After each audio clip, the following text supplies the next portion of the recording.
like Kevin said, I'm going to talk about modern startup financing. I have only been practicing law for 21 years, so what's old and what's new only spans that time frame for me.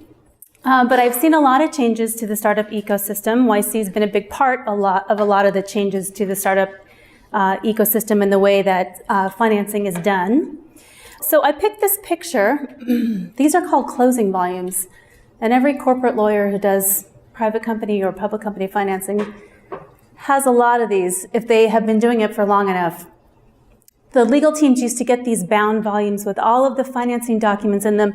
They have our names on them and the date, and this doesn't happen anymore. But I just thought I saved some of mine. I thought this was a good picture for this. So a lot of you are going to already know what I'm about to talk about, but since this is startup school, I just want to give some basics. So you have a company idea, and the first thing you're going to do is form a corporation because it's a separate legal entity and it protects the founders from personal liability, right? We all know this. You can probably bootstrap it. You and your co-founders can bootstrap it for a little while, but eventually you're going to want to hire or grow, and you need money to do that. How do you do that? You can go ask your relatives for money. You can go to a bank and ask for a loan, or what most startups do is they sell a part of their company to raise money. So when you, as founders, you guys will buy common stock. That's how you become owners of your corporation. And typically you will buy common stock for a fraction of a penny. You may contribute some intellectual property as part of that purchase, but basically, you're going to be buying your stock and own 100% of it for nothing.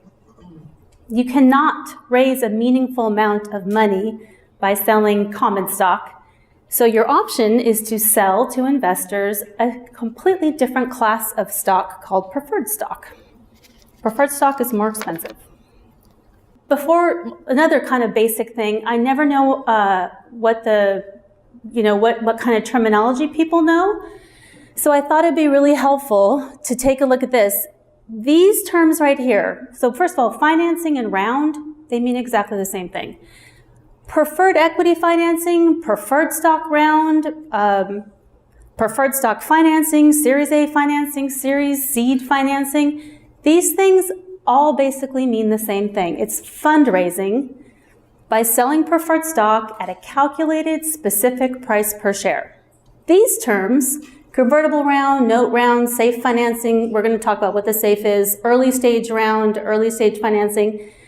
These are all ways to describe a fundraising event where you're not selling preferred stock or common stock, you're selling convertible securities. Convertible securities are the right to get stock in the future. It's a thing that it's not itself stock, it converts into stock later. So I think that there are about 3 things that have changed a lot over the years. And the first one is structure. And by that, I just mean that the actual document that we use for early stage fundraising has changed. And I'm going to talk about that more in a few slides. The other thing that is hugely different from the old days is access, because nowadays you can find fundraising documents online. And, they come with annotations and e-signatures, and it's just incredibly easy to get documents. Back in the olden days, the only way you could fundraise was by hiring a lawyer because there was no way to get the documents you actually needed to sell your preferred stock. And the other thing that I think has changed a lot over the years is focus. I just remember, I don't ever remember anybody ever noticing how much time it took to do these financings in the past and how much focus it took away from founders building their company. Like, I don't remember an investor or a founder ever saying like, gosh, this is taking a month and a half. I'd so much rather be building my company. I think today people notice and have figured out that it's not in anyone's best interest for people to be spending a lot of time fundraising. So it's much faster. So what hasn't changed? Preferred stock financings are no longer the way that companies do their first fundraising, but that process and those documents themselves really haven't changed over the years. And I'll talk about that a little bit more in a second, but that's pretty much the same. It's just the when that's changed. The other thing that hasn't really changed is I think there are two things that are super important to investors and to founders when they're fundraising. And those two things are valuation and dilution. So valuation is just the value of your enterprise, and dilution is stock, like how much of your company have you sold. So if you are selling investors a percentage of your company, you previously owned 100% of it. After you sell some, you're not going to own 100% of it. That's dilution. And then the last thing I just really wanted to add in here, because I think it's really important to get this point across to people who are starting startups. Communication with investors has always been important, because this is fundamentally about a relationship, right? Investors are giving you money, and you are being expected to take their money and turn it into $1 billion business. Whether or not you are succeeding or failing at that endeavor is so critical to communicate with your investors about that. So I think that that's something that has not changed over the years. It's still super important to communicate. So as I mentioned before, the old way of raising early money was to do a Series A preferred stock financing. A is the first letter of the alphabet, so the first time that a startup would fundraise, it would be called a Series A preferred stock financing. Okay, how did it work? So we would take the valuation of your company, which is the overall value of your enterprise. You would divide it by the number of outstanding shares of capital stock. That's mostly, for a Series A financing, would just be the stock that the founders owned. And that gets you a price per share. You would take that price per share and you would sell your preferred stock to your investors. So now, back then, angel investors, I'm sure you guys have heard about angel investors, they used to aggregate into consortiums, and so they would tend to all band together and write one big check. So for your Series A financing, you would have maybe a couple of angel groups, and you would raise about $1.5 to $2 million in your Series A preferred stock round. Angel groups now write individual checks. Doesn't really happen like in consortiums anymore. Anyway, then you would negotiate the terms of the preferred stock. So the lead investor and you, the company, you'd each get your own legal counsel. The lawyers would go back and forth. They would negotiate the terms of the preferred stock, which means voting rights, liquidation rights, pro rata rights. And then you'd end up with a set of documents that go in those closing volumes. And there's about 5 of them. This took months, and it could cost anywhere in legal fees from $25,000 to $100,000.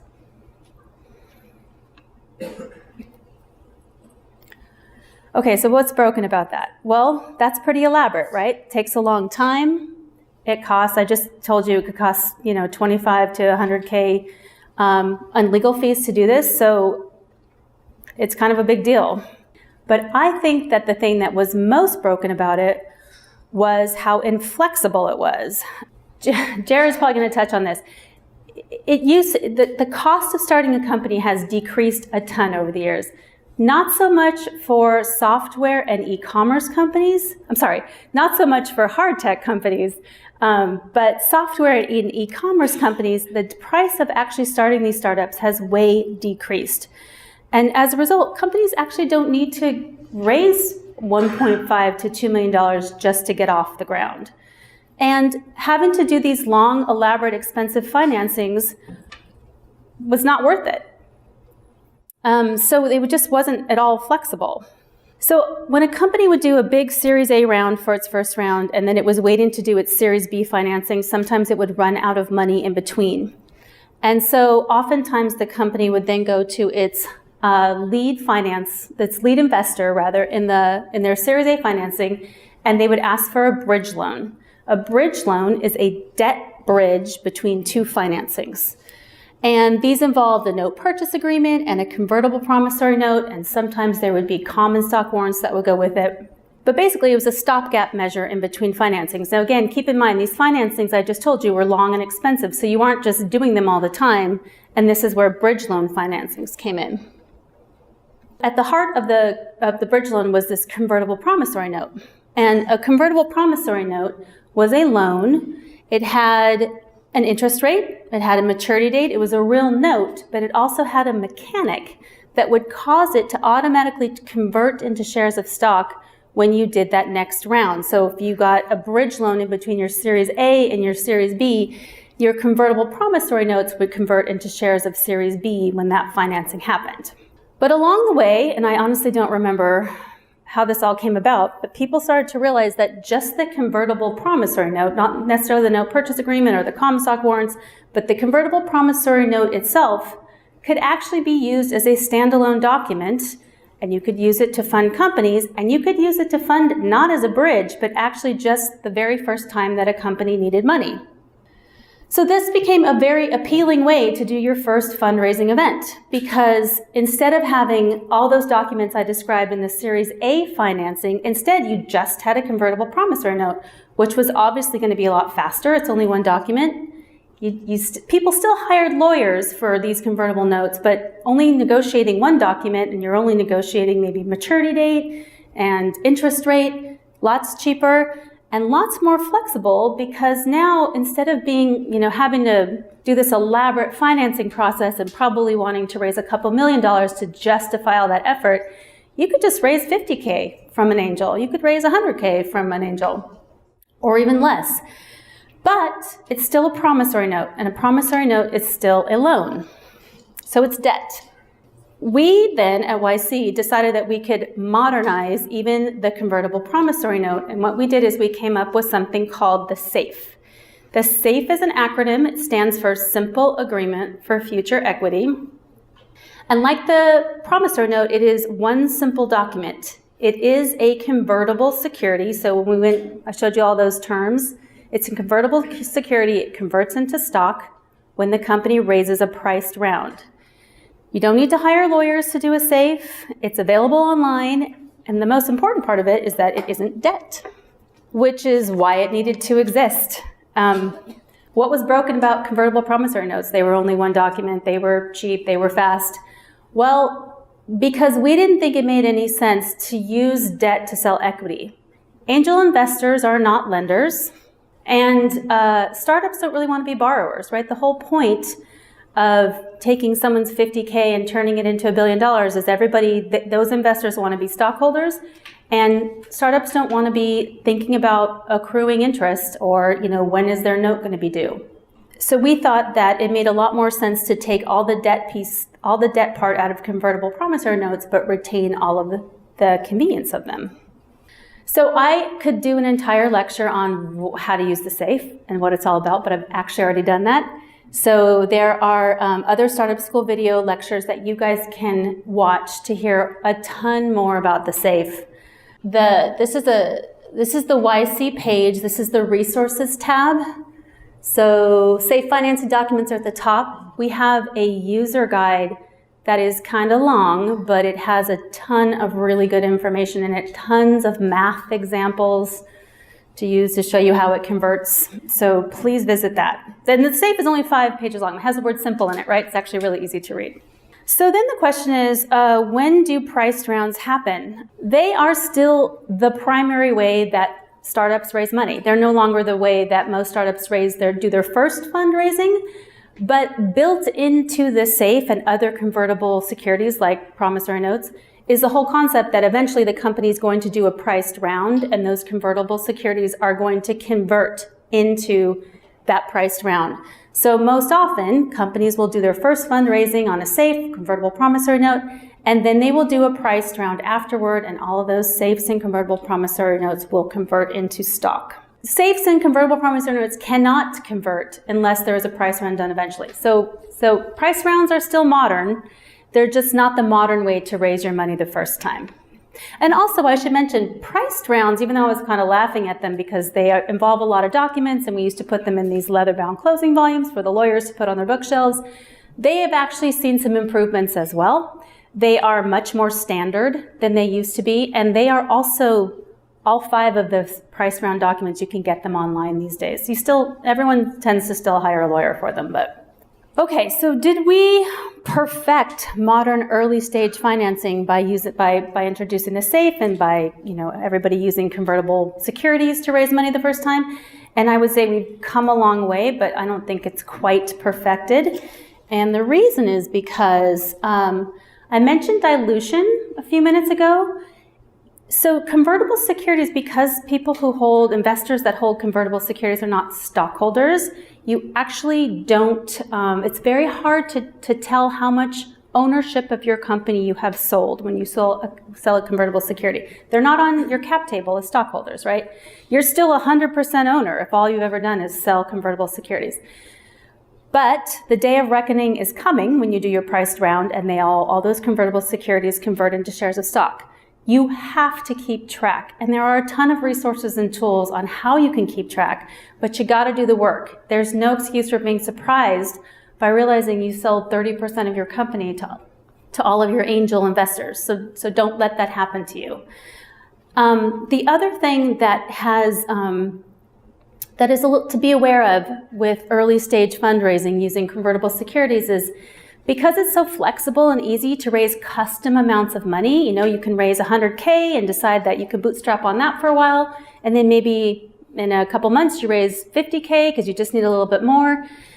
It's very flexible, but you can end up with a ton of investors, and we call that a party round, right?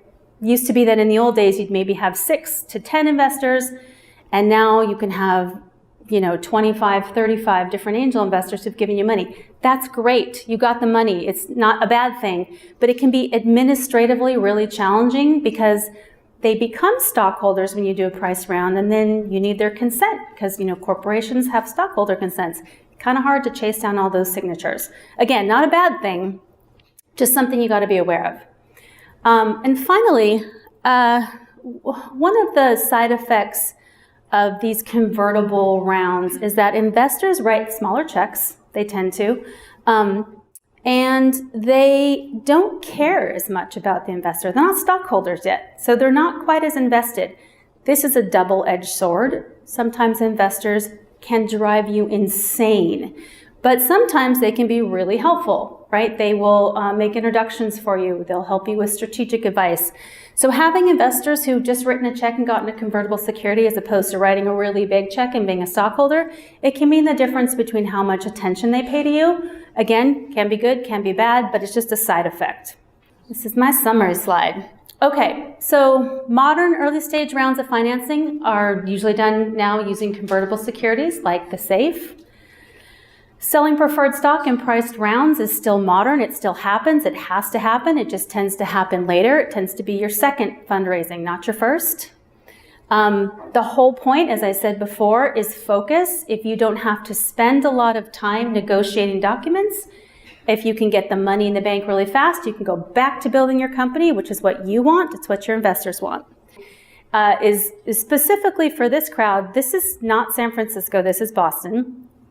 What safes and convertible securities are completely common on the West Coast. I suspect that you guys will find angel investors and other people in your ecosystem out here that are less familiar with doing financings this way. So maybe a little bit of education involved. You may have investors who say, no, I've never heard of this safe. I want to do a convertible promissory note. Or you may have investors who are just like, what are you talking about? I don't do convertible securities. I'm buying preferred stock. That's what we're doing if you want my money. Kind of hard to say outside of the Silicon Valley, but for the most part, I would recommend that you approach fundraising with this idea of doing convertible securities just because it can be done so fast and so flexibly. And that is it.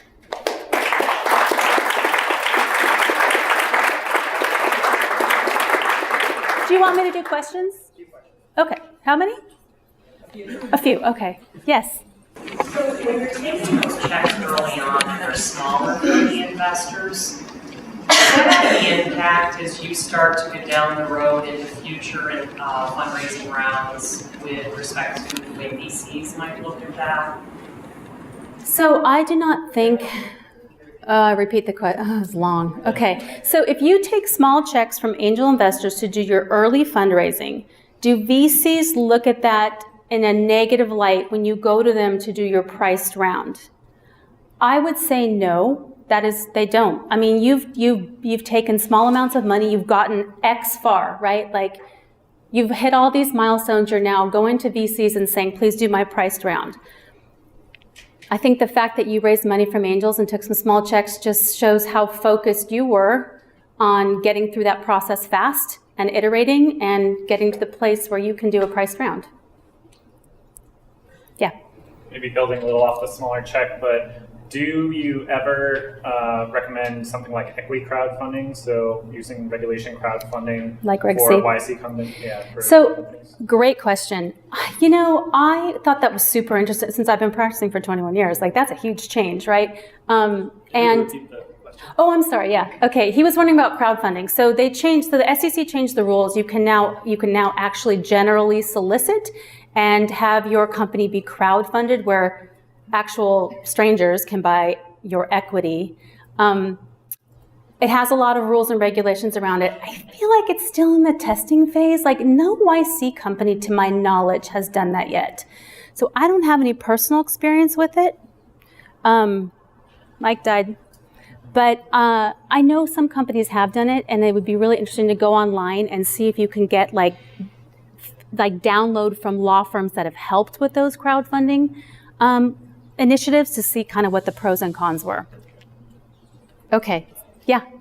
So according to the current safe terms, what happens if the company doesn't raise the following round? I heard that there is a company didn't raise the fund, so the conversion didn't happen. Okay, so that's a great question. So he is wondering what happens if you never do a price round. You've sold a bunch of safes to investors. The safe only converts in the event that you raise a priced round, your company gets sold, or you go public. And there is absolutely this concept that, well, what if my company just putters along and never needs to raise any more money? That is what I call a corner case, and my whole point in drafting the safe was to keep it simple. So I specifically did not try to capture every corner case that's out there. It is exceedingly rare for a company to be able to take a tiny amount of money that it raises from its safe holders and then go on and never need to. I'm not saying it couldn't happen, but it's pretty rare. Because there's going to be in a liquidity. I mean, the founders want liquidity too, right? So how are the founders ever going to get liquidity if they don't sell or go public or, raise more money? So yes, of course. And some, you will surely meet some investors who raise that exact point. Well, with promissory notes, at least it was debt. It could be repaid. They knew they were going to get their money back. That's not true with the safe. But again, it's a gamble. It's like, investor, do you want to buy a piece of my company? This is how you can do it. And if you don't believe that I'm ever going to raise money again, or that I'm ever going to do anything with this company, then maybe it's not the right investment, So there's a million different ways you can respond to that. But basically, in all my years of practice, I only ever had one client that had only raised one round. Companies need more money to grow. It's kind of the way I look at it. Way in the back? What's the threshold? How do you know when to use a safe versus something else instead of a monetary threshold, like $100,000 is too much for a safe or too little for a safe? Okay, what's the threshold for, how do you know which convertible security, or should you do a price round? How do you know basically what to do? I'm glad you asked that question, because I wanted to make this point and forgot. If a VC wants to give you $5 million as your very first fundraise, do it. I'm not sitting here saying you should never do a price round for your first fundraising event. Absolutely. So if someone wants you to do a priced round and it makes sense for your company, valuation-wise, dilution-wise, money-raising-wise, do it. Otherwise, it does not matter how much you're raising on convertible securities. It's about what you're comfortable with, and it's about tracking dilution, right? How much are you actually selling? We had a YC company that did a $50 million safe, and I almost choked because I was like, I didn't build it for that. It's a very simple document. It made me nervous thinking about it, but it's fine. It worked. It's fine. So it kind of depends on what your investors want to do with you. Again, you need their money. So if they really, really want to do convertible promissory notes, and that's how you're going to get to the next milestone, and you need that money, take it, right? It's better than dying. But, should you not do a safe just because someone wants to do a $500,000? Do a $500,000 safe. It's fine. Just, again, track the dilution. Yeah. What are the key terms of a safe that should be negotiated? Oh, I'm glad you asked that. Again, this is all in that other lecture, but because you asked, he wanted to know what the key terms of the safe are. Valuation. That's it. That's the only thing you have to negotiate in a safe. So, and that's probably, I mean, it's not an insignificant thing, right? You and your investor have to decide what valuation you're going to plop into the safe as your target valuation, and that's going to plays into the math about how it converts, and that plays into dilution too. So you do have to figure that out. And we do have a version of the safe. If you go to the resources tab, you can see all these. We do have a version of the safe that doesn't actually even have a valuation in there. So in theory, you could even get away with not even negotiating a valuation with your investors, and you could try it that way. So that's an option. But really, that's the only thing you need to negotiate. And like I said, no lawyers, because what do you need them for? Yeah? Well, we have an investor, and he's strictly suggesting to add a special case in the safe. What will happen if we are not going to have pricing round in the future? Okay, so this person's investor is saying, let's add something to the safe that will address the issue of what if you never do a priced round and my safe never converts. So, sure, if that's the way you can get the money from this person and you really want this person's money and you need to do it, that's fine. You know, what the convertible promissory notes used to do is they would have a term sheet attached to them as an exhibit. And at the maturity date, the company hadn't already gotten a priced round put together with a new lead investor. That money would automatically convert on the terms that were negotiated on that term sheet. That's a route I could have taken with the safe, but honestly, that's just more stuff to negotiate, and I didn't want that to be part of the safe. So that's not, but if your investor said, let's just have this automatic conversion event, here are the terms, you can totally do that. Two more questions. Okay. Anyone else? Yes. So what would you recommend for, instead of taking on investment using a safe, for like services rendered, such as like a patent agent, for not charging us up front for the patent, but later? Okay, so his question was, what if you wanted to give, basically you're saying, what if I want to give someone equity for services rendered because I don't want to give them cash? Okay, so the safe is a weird instrument to use for that, because the safe is fundamentally like, give me the money up front, I'll give you the stock later. If you're not getting any money, if you're saying basically I'm getting my services and I'm just going to give you stock, I mean, that's probably not the way I would handle it. It's better to try to get money and then use the money to do that. Yeah, probably. I mean, I don't really think of the safe as being the thing you can use. To me, like what you're talking about is, how do I get really cheap founder-like stock to someone who's done a favor for me? And I wouldn't use the safe for that. I think there's other ways you can do that. And am I allowed to say, we're doing an AMA on Friday? Like these kinds of questions, we're going to do an AMA. I'm actually going to have my other YC legal team with me. And we can answer questions like that and give you a few more ideas, but probably not the safe for that, just to answer your question. Okay, thank you. Okay, so anyone else? We all good? All right.